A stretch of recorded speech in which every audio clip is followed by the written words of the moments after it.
and I have gotten, ooh, losing my stitches.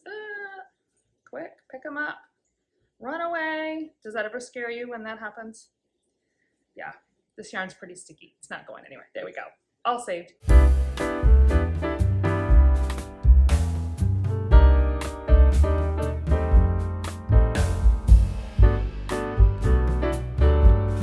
Well, hello and welcome to episode 6 of Michelle's Fiber Studio podcast. My name is Michelle and I am your host. Today is Friday, May 17th, I do believe.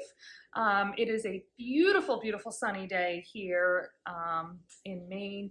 We have had actually a pretty decent week all week. Temperature today is in the mid 70s. It's just gorgeous. A wonderful, wonderful spring day. Kind of day that I absolutely love. So I have several things I'm really excited to talk about with you this podcast. I'm not wearing any knitting. As I said, it's about 70 degrees. Marta today, and I left my Americana shawl, my Protestist Patriotic shawl. I have put it on Marta to get some good pictures, and I decided to just leave it there. Especially with Memorial Day coming up, I thought it would be kind of a fun one to have in the background for today's episode. So I do have some updates on my projects, and with that, let's go ahead and get started.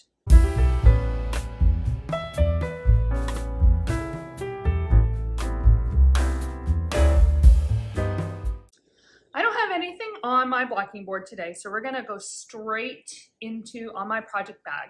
The first project that I'm going to talk about is my Feel the Breeze. I've actually put a fair amount of work into this one. Set that aside there. Okay. And, oh, it's an all tangled mess, isn't it? There we go. Look at that. I am just barely into color 3. Actually, if I turn it around, you can see that's where I was last week, and I finished that second ray, and I have gotten, ooh, losing my stitches. Quick, pick them up. Run away. Does that ever scare you when that happens? Yeah, this yarn's pretty sticky. It's not going anywhere. There we go. All saved. And so there, you can see my third color. This is the, again, the Feel the Breeze. It's by Jennifer Weissman, and the yarn that I'm using is from Miss Babs. It is, let's pull up my labels here. So it is the Yummy 2-ply toes, and is that going this right? Yeah, that's going the right direction. And the color, we'll flip it upside down, is Zinfandel.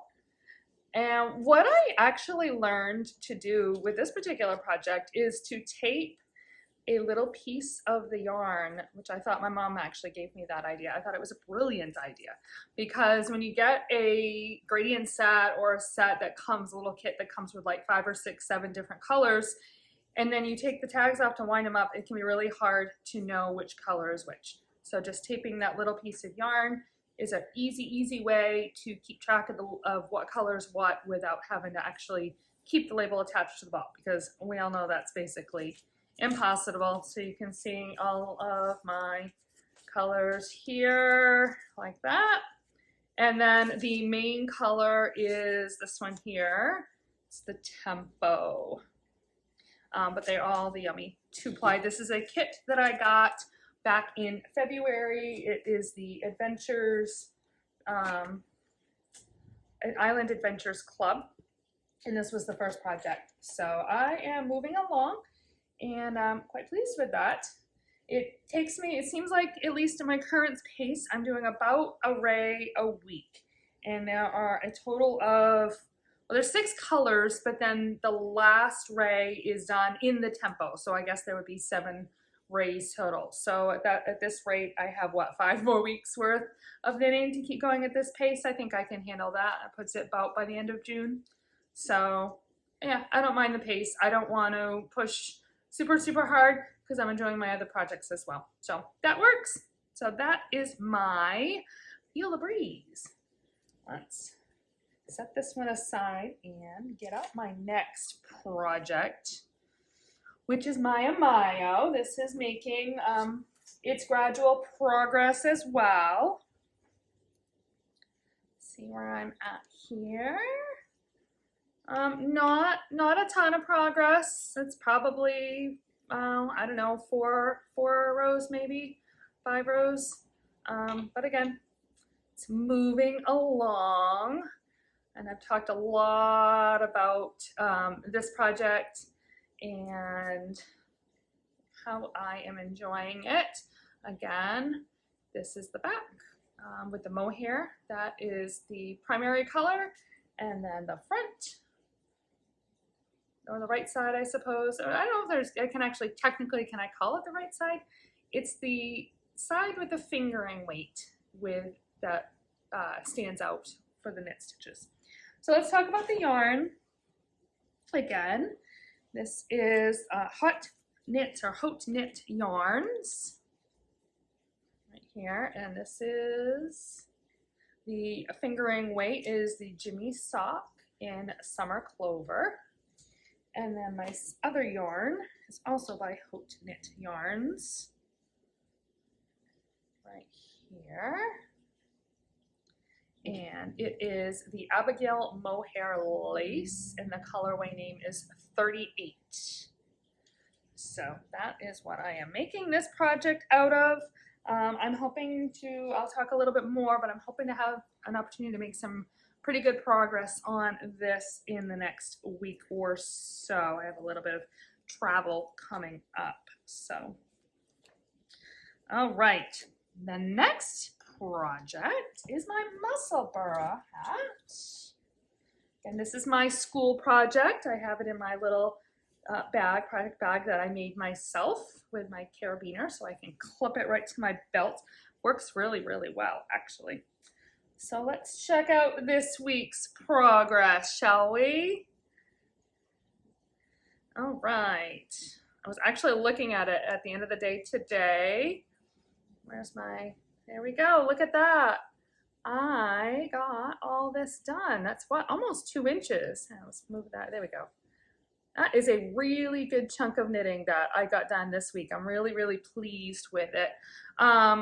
Let me talk about the yarn, and then I want to talk about something I'm noticing that is just kind of interesting, we'll say. My yarn is my Yarnables yarn. There's the ball. It was my February Yarnables subscription yarn, and Love is Love is the colorway name. It's plush sock. It's an 85-15 superwash merino and nylon blend. I really love this yarn. I like the way it knits up. It's nice and soft, but with the nylon on there, it has a little bit of strength. One thing I noticed this week, though, is if you look at the hat, do you see what I see, especially in this teal?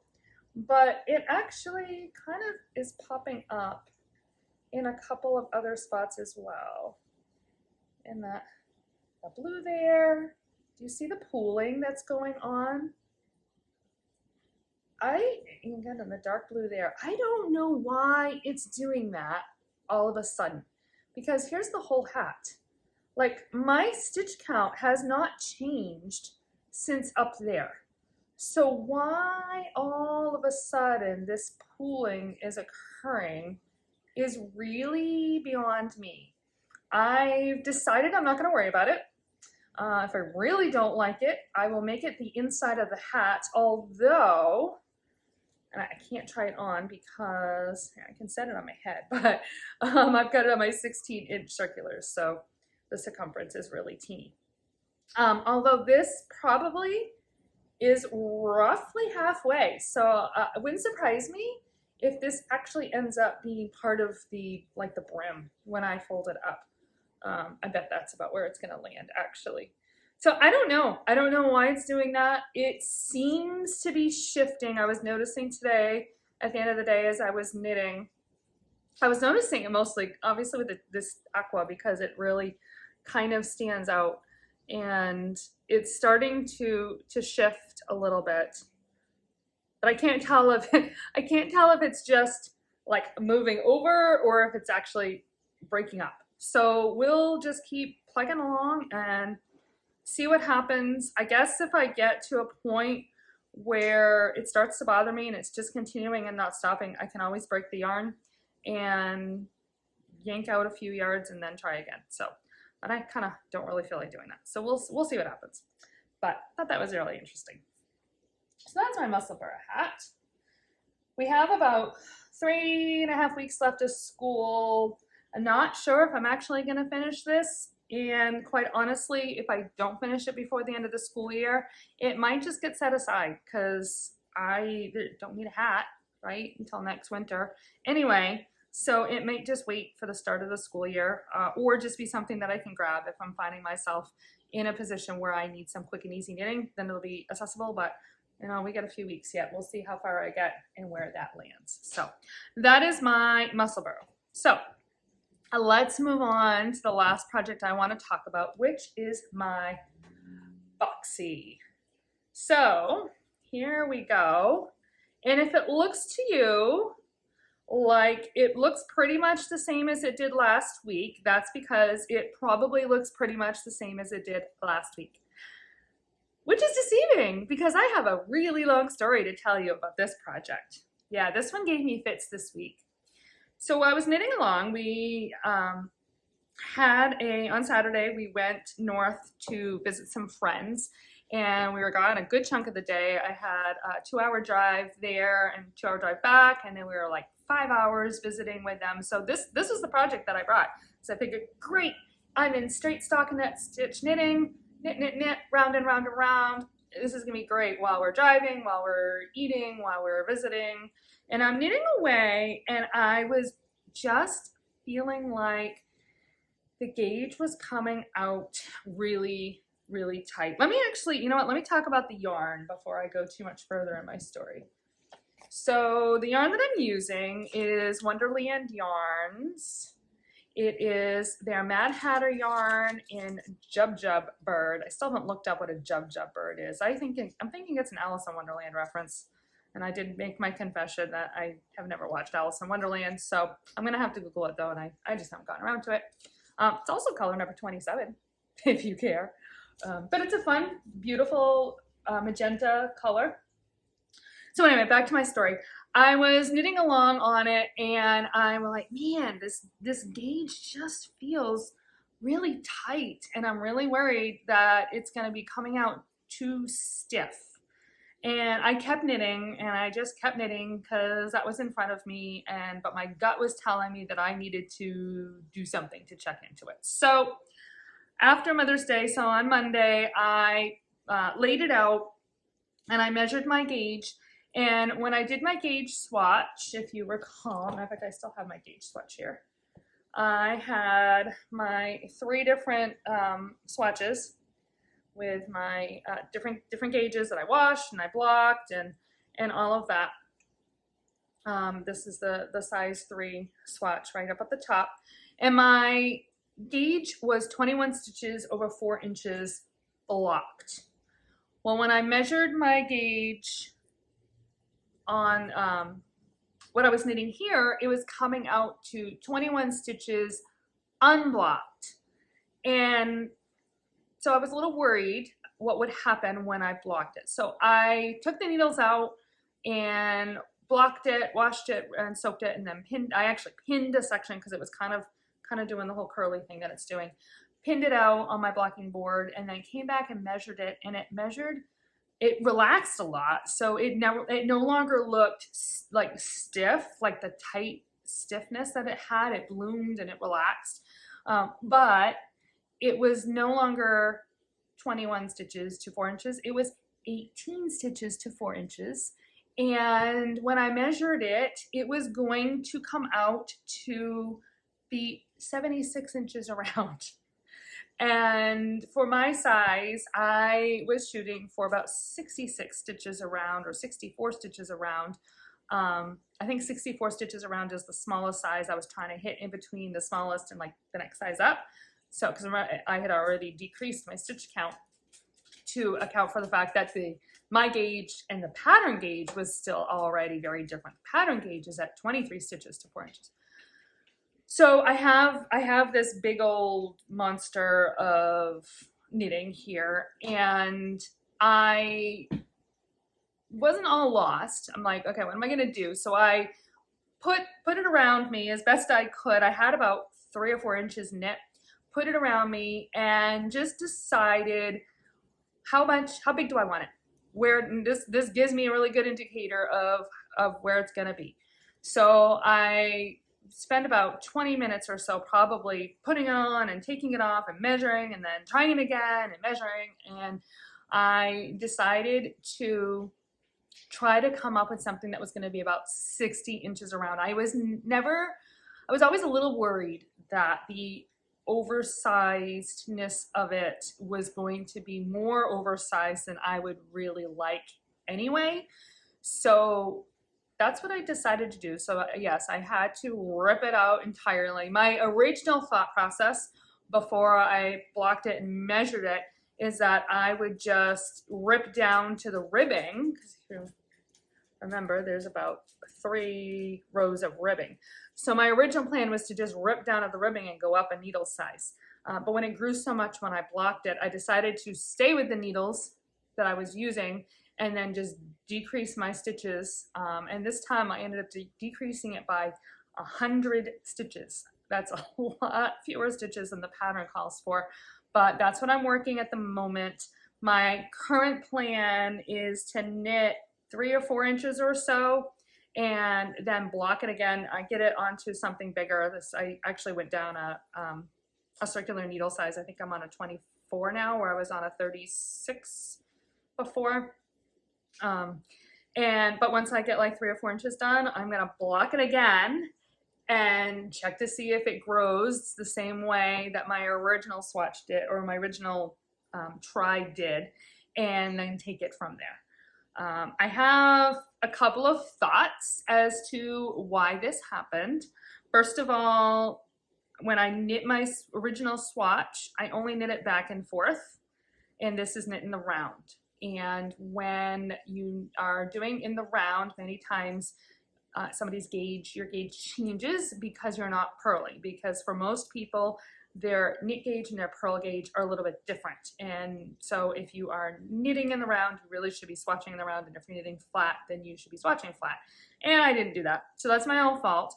The other thing is, I don't want to say that my swatch lied, but a swatch is, is this big, and your sweater is this big, and it just sometimes just simply behaves differently and doesn't always translate exactly the same way as it does when you're knitting back and forth in the swatch itself.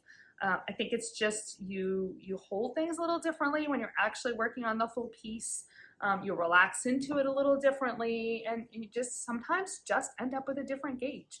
So I am using some mad math skills. That's something that I'm very comfortable doing, just by figuring out what fabric I like and then doing my own calculations and trying to figure out, for this pattern, I don't usually go so far off the pattern.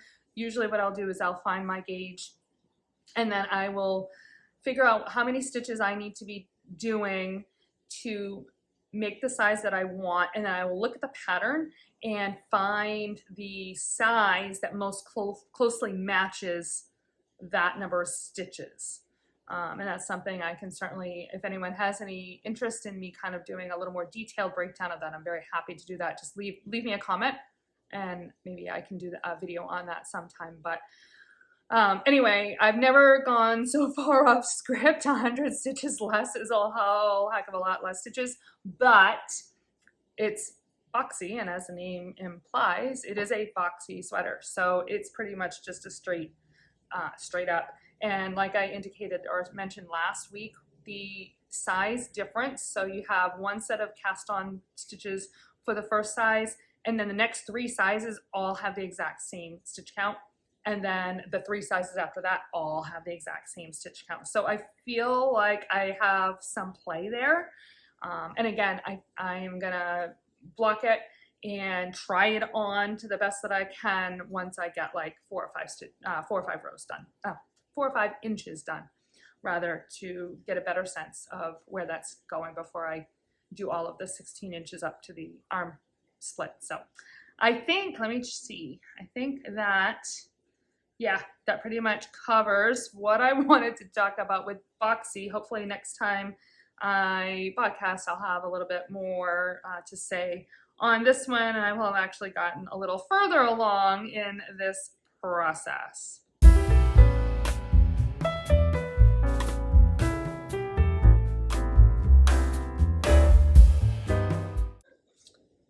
In my project dreams, so for this week, I am thinking of a project. I am actually going to be traveling next week. I leave on Sunday morning for 6 days, which is actually why I am podcasting again on a Friday, because tomorrow being Saturday, I have a whole heck of a lot of things I need to do to get ready for my travel. I am headed to Iowa actually for the Odyssey the Mind World Finals, and I am going to be shadowing behind the scenes of what is going on. I know that my days are going to be really busy, but I want to have a pair of socks for knitting some to bring along with me that I can have ready to go in kind of these little pockets of time that I think I may end up with. That's what my thought is anyway. So anyway, I need to get a pair of socks on the needles. So I went stash diving, and this is the yarn that I discovered that I think I'm going to use. It is Sweet Georgia Tough Sock. Yeah, Tough Love Sock. Sweet Georgia Tough Love Sock, and the colorway is Canary Island. This is a yarn that I have had in my stash for, I think I got it in 2020, because when my local yarn store was getting ready to go out of business in 2020, nothing to do with the pandemic, happened to be when she chose to retire. This was something that I picked up from her. So this has been sitting in my stash for a while. I think it is going to be a fun one. I think in looking at it, it's a half and half, which means it'll stripe. I do believe I'll have a better sense once I cake it up, but because I'm really hoping I don't have to split it in half so that I don't end up with like one yellow sock and one blue sock. I think it's gonna stripe looking at the way that this is folded, but I'll have a better sense again, like I said, once I cake it up. But I think I'm gonna use this. It is 80% superwash merino and 20% nylon. It's about 425 yards, so it's a pretty typical sock yarn. I like to knit my socks on size 0s, teeny tiny, and my preferred method for knitting socks, I know this is a huge debate, but my preferred method is 2 socks on 2 circs. So I will get this going. I haven't decided if I'm going to cast it on this weekend before I go, or if this will be like a plain project to get cast on. Part of me feels like if I already have it on the needles, I might have an easier time going through security. So I might do that tomorrow, or actually Sunday. I'm flying out of Boston, and my husband and I are going down to Boston Sunday to spend the day in Boston, and then Monday morning is I leave like 6 o'clock in the morning from Logan. So I probably actually would have some time on Boston to cast on and get the cuff done before I get on the plane. So maybe that's what I'll do. But so along those lines, I think in the rest of this kind of project dreams segment, kind of, it's not strictly dreams, but I thought it would also be a good opportunity or a good place for me to kind of talk about the knitting that I am planning to bring with me, because, you know, the all important travel knitting, right? I have given a lot of thought to what I am going to do, and I think I'm going to bring a total of 3 projects. I know we all tend to overpack our knitting, right? But I also know I am going to be very, very, very busy while I am down there. Monday is a travel day. When I arrive in Iowa, about mid-afternoon on Monday, I will have the rest of Monday that is pretty much going to be my own. But then Tuesday morning at 8 o'clock, I hit the ground running, and I'm going to be going all day, Tuesday, Wednesday, Thursday, Friday, and then Saturday is another travel day back. I think actually I just got my bus ticket. My bus is gonna pick me up at the hotel, I think 3 o'clock in the morning. Yeah, it's ugly. But my plane leaves from Des Moines. I think it's a 6 o'clock flight again out of Des Moines. So at any rate, as much as I might like to think I will have knitting time, I know I won't have a lot of knitting time. But again, so my socks, obviously I will have these socks. This is the project that I plan to have with me at all times. I'm gonna have a small backpack that I'm gonna tote around with me with a water bottle and a notebook and a sweatshirt and my sock. So I know that there are some breaks that are built into my schedule, and then there might even be times, who knows, while we're sitting in a meeting or whatever, or having a conversation, that I might be able to pull it out. I don't think so, but I do know that there are some little breaks that are built into the day, and so that might be something that I can pull out at that point if I am so inclined. So that'll be my drag around knitting. I'm really curious to see how much I get done. When I vacationed last year in Manhattan for the week, I actually was able to knit an entire pair of socks over the course of the week. And that was just literally, again, I brought it everywhere I went, but it was a very different situation. We were sightseeing, we were vacationing, and I was able to knit pretty much whenever I wanted to. So I'll be curious to see how much I really get done. You know, I could have a whole pair of socks. I could have one sock. I could have barely not even hit the heel of the first sock. So that'll be kind of fun. The second project that I plan to bring is my Feel the Breeze. Probably right in this tote, actually. It's pretty well contained, but again, my Feel the Breeze. I think that this will be a good one to do. I am under no illusion that I'm going to get a lot of knitting done in the hotel, but if I am inclined to do any knitting at night when I get back, I think that will be a good project. It is all garter. There is, at the very beginning of array, there is, it's a 4-row repeat, and the 4th row of the repeat has a little bit of, I don't want to call it lace, but there's some knit togethers and yarn overs to create like a wave in the first segment of that ray. But then once you get past those 16 rows, it's just back and forth in short rows in garter. So pretty mindless. I think it'll be a good evening project for me to be able to have available at night if I feel like knitting in the hotel room. Then the third project that I am bringing with me is going to be my Ameyo, which I plan to use for the plane. I want something a little bit more engaging for my brain while I'm flying.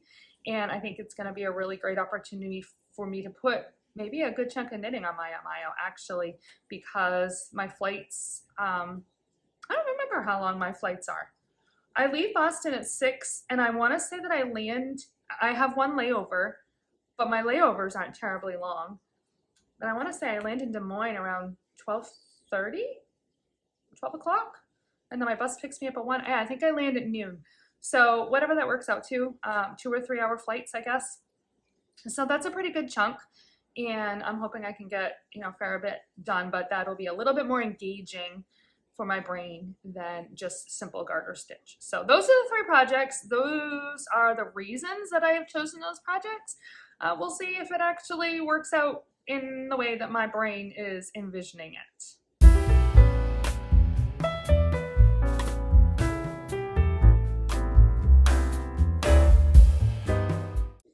Today's random knitting fact, again, comes from Fact Finder, and I discovered that Jeanette, I don't even know how you pronounce this last name, Huizinga, owns the world's largest knitting needles. Each needle weighs 25 pounds, and it stands at 13 feet 3/4 inches.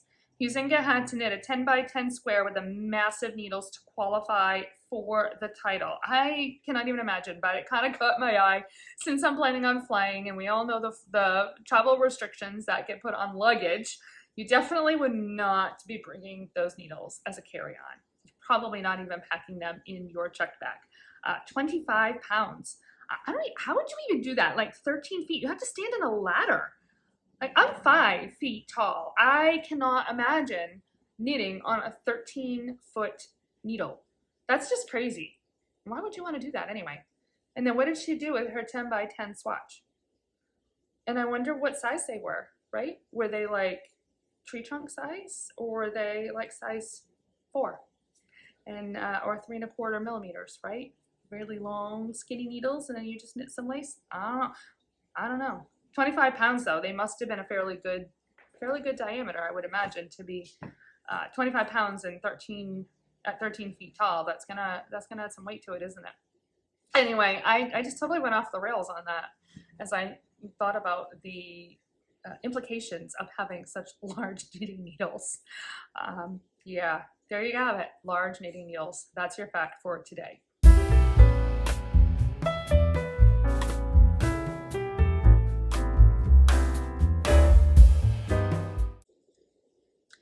Okay, I've got a fair amount actually to talk about in my day-to-day segment here. Of course, last weekend was Mother's Day. I recorded last week on Friday afternoon when I got home from work because, again, we had a busy Mother's Day weekend.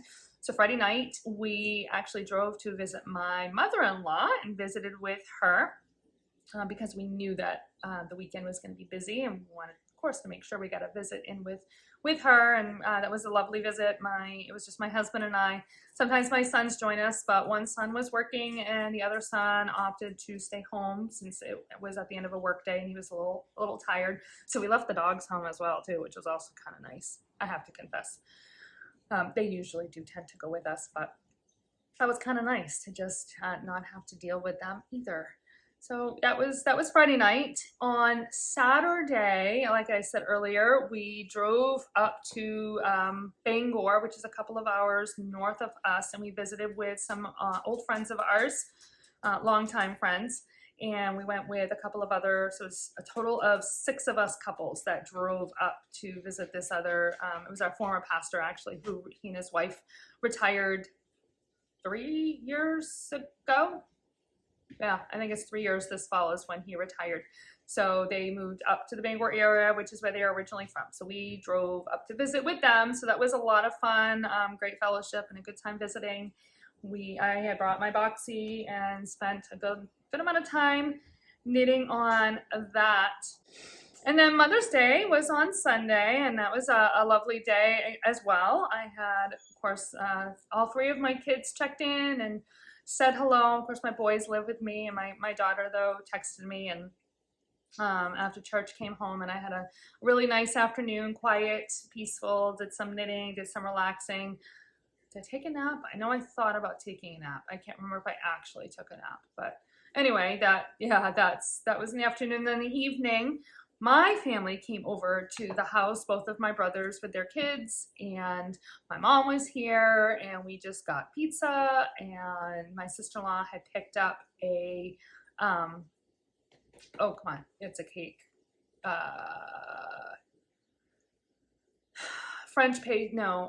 Italian pastry. Oh my word, I am drawing a complete blank on what kind of a cake it was, cream filled, I don't remember. Anyway, it was delightful. It's really good. And so we enjoyed that. And then that evening we just kind of relaxed. I was supposed to FaceTime with my daughter, and then I realized at like 9:30 that I had just gotten into sitting and chilling after my family left. It's always really busy with my nieces and nephew. It's a lot of kids, and they're younger, and it's just busy. I mean, they're not bad, it's just busy. And I completely forgot that I had made plans that morning to, when my daughter texted me Happy Mother's Day, we had made plans to do a FaceTime call. So didn't end up physically talking to her, but I did get some lovely wishes from her. So yeah, it ended up being a really, really nice day. Then let's see, this week we finished all of our visits to the elementary schools. We had 2 more schools to visit. We got both of those done. Again, we had some great experiences visiting the schools, great feedback on what that was doing, and hopefully we have some middle schoolers or incoming middle schoolers now who feel a little less nervous about coming up to a new school. And then last night we went back to the school, my school, because they were putting on their production of Macbeth. And so I dragged my husband along and we went and watched. It was a good sized cast. I want to say 15 kids or so that were playing in that show, and they did a fantastic job. Shakespeare is just hard, and it takes a little while to kind of get into the flow and the rhythm of the diction and the language and kind of follow along. But they did just a phenomenal job. Their diction was really good. Their volume was really good. So it certainly wasn't for lack of their ability to understand. It just takes a little while. But the other thing with Shakespeare, though, is if it's done really well, you don't necessarily have to follow all the dialogue to get the gist of what is going on. And it was really, really good. It had one little mishap, but they recovered really, really well. And I'm really, really, really proud of all of them. It was nice to see them doing something that they enjoyed. And so we did that. And then today was my last day for a week as I prepared to be gone all next week. Kind of had some things I was trying to button up, as it were. And we had the production of Macbeth they did during the day. We did 2 shows. And so the kids at school had an opportunity to see that too. So it made for a kind of a busy day, or at least a little harder to locate kids that I needed to talk to anyway. So, but that's okay. It was good, and the kids all seemed to enjoy it too, actually. So that was a good thing. And that just kind of brings me to where we are, right? And getting ready to head off tomorrow. I've got a lot of things to prepare for. I'm hoping the next weekend I can record an updated podcast, although I don't know how much knitting I'll have, so it might be a shorter episode next week. But that is my plan, at least right now, is to try and do that. So that kind of concludes everything. I thank you so much for listening. And you can reach me or find me as Knittin' Michelle on Instagram and Ravelry. You can certainly also send me an email at michellesfiberstudio@gmail.com. And I will have links for everything down below if you have any interest or want to check out the projects that I am doing. I have all the details. I try to be pretty thorough on my Ravelry page with the information. I wrote up a big paragraph on my Boxy, so you can see all of my notes in there as to what I'm doing with that. And with that, I hope that you have a wonderful week and keep knitting. Happy knitting.